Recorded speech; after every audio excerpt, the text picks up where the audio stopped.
பெருமானார் ஸல்லல்லாஹு அலைஹி வஸல்லம் அவர்களை ஹஸரத் அபூ அப்துல்லாஹ் கஸ்தலானி ரஹ்மத்துல்லாஹி அலைஹி அவர்கள் கனவில் கண்டார்கள்.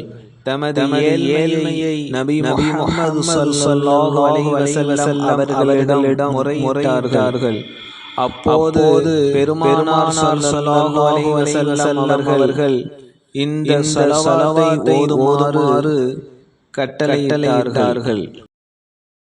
اللهم صل على محمد وعلى آل محمد وهب لنا اللهم ارزقنا من رزقك الحلال الطيب المبارك ما تصون به وجوهنا عن التعرض إلى أحد من خلقك يا الله. முஹம்மது ஸல்லல்லாஹு அலைஹி வஸல்லம் அவர்கள் மீதும் அன்னாரின் குடும்பத்தார்கள் மீதும் உன் விசேஷ ரஹ்மத்தை பொழிவாயாக, எங்களுக்கும் அளிப்பாயாக.